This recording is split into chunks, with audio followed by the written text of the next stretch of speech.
Date limite ce dimanche du dépôt des dossiers de candidature pour la présidentielle en Algérie. Selon les chiffres communiqués par le ministère de l'Intérieur, 68 candidats à la candidature ont retiré les formulaires le 7 mai dernier. Bonjour Benjamin Stora, vous êtes président du musée de l'immigration, spécialiste de l'histoire du Maghreb contemporain des 19e et 20e siècles. Compte tenu de la situation, pensez-vous que l'élection présidentielle du 4 juillet puisse se tenir ?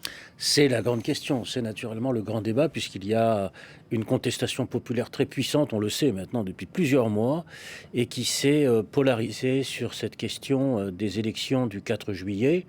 Alors pour beaucoup de manifestants, ils invoquent la nécessité d'une transition avec des personnalités, alors que les principaux représentants de l'armée veulent, eux, proposer un passage par les urnes, par les élections, le 4 juillet. Il y a donc deux logiques, là, qui se font face pour l'instant et qui rendent cette élection incertaine pour l'instant. Si on va vers une élection, est-ce qu'on ne va pas du coup vers une épreuve de force justement entre l'armée et le mouvement ? C'est le risque, bien entendu, d'où la nécessité de trouver une forme à la fois de compromis politique, bien sûr, pour essayer de sortir de cette situation. Mais en même temps, il y a une difficulté, parce que ceux qui proposent la transition, les comités de transition pour préparer, disons, des échéances électorales, dans le fond, on n'a pas de nom qui sortent. C'est la faiblesse du mouvement. C'est une des faiblesses de ce mouvement, est très important, très profond. Mais de l'autre côté aussi, vous l'avez signalé pardon, dans votre titre, il y a beaucoup de candidats qui ont retiré des formulaires, mais pour l'instant, on n'a pas non plus de nom de personnalités très connues qui se présenteraient à cette élection présidentielle du 4 juillet. Et donc puis, d'un côté comme de l'autre, dans les mairies.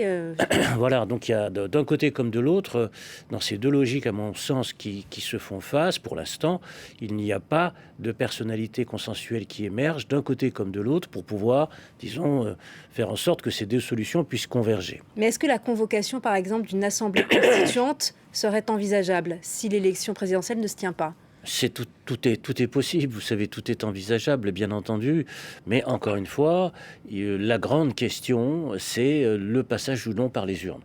La question des élections est une question tout à fait décisive. Est-ce qu'il faut refonder, disons, une république ? Est-ce qu'il faut aller à l'Assemblée constituante ? Mais de toute manière, on ne pourra pas échapper à la question démocratique du passage par les urnes, d'autant que pendant de très nombreuses années, on le sait, sur les les principaux mandats précédents d'Abdelaziz Bouteflika, les passages par les urnes ont été très contestés.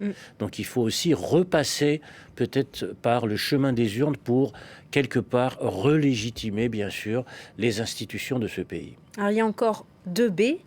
Nourdine Bedoui et Abdelkader Ben Salah, donc le Premier ministre et le chef de l'État par intérim. Est-ce que l'armée va les lâcher et mettre en place un gouvernement de transition ? C'est une des hypothèses, mais pour l'instant, il n'y a pas de signal à ce niveau-là.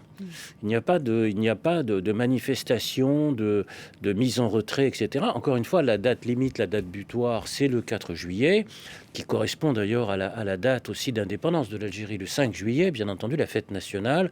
Donc il y a une sorte d'attente et de concordance du point de vue de la mémoire historique.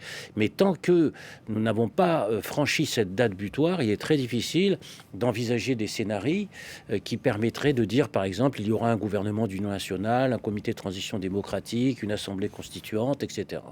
Pour le moment, le seul pouvoir effectif quand même en Algérie, c'est l'armée. Est-ce qu'elle est unie ou est-ce qu'il y a des divisions au sein de l'armée ?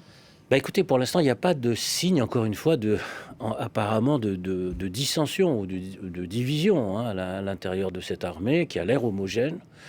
Pour l'instant, on n'a pas de manifestation spectaculaire d'opposition à l'intérieur de ces rangs. Alors peut-être qu'il en existe, mais moi personnellement je ne le sais pas.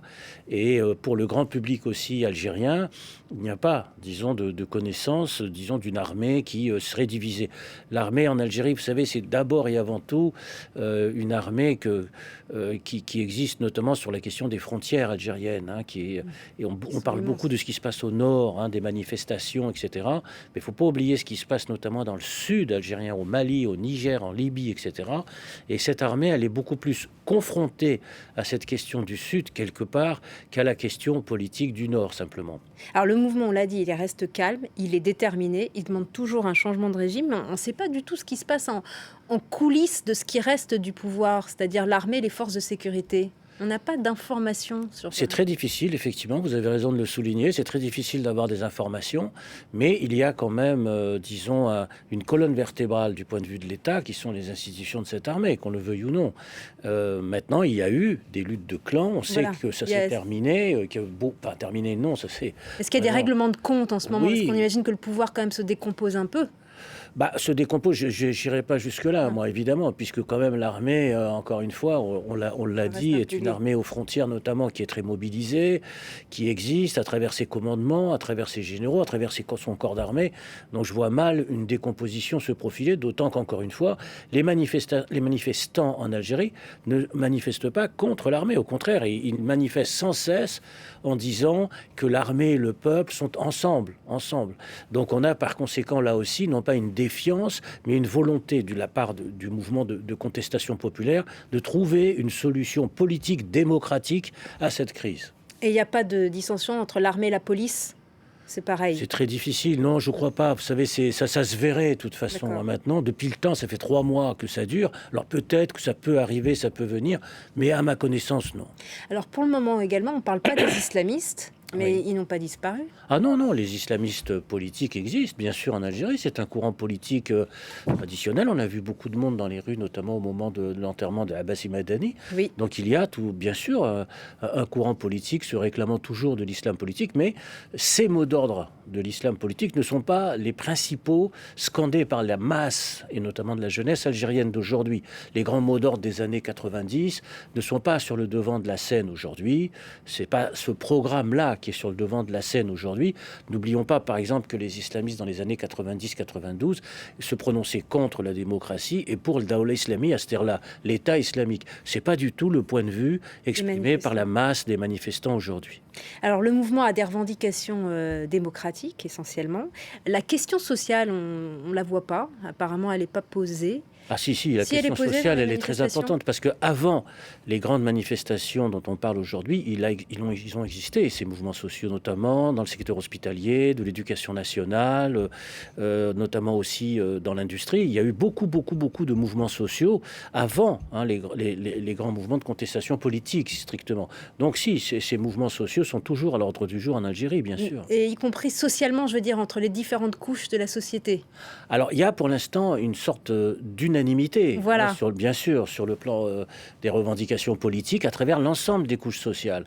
Mais il est évident aussi qu'il y a un certain nombre de revendications sociales qui seront à satisfaire de toutes les manières. Et ça, c'est très important. C'est une dimension, vous avez raison de le souligner, qui ne doit pas être oubliée dans l'Algérie d'aujourd'hui. Oui, parce que chacun veut sa part du gâteau, j'imagine.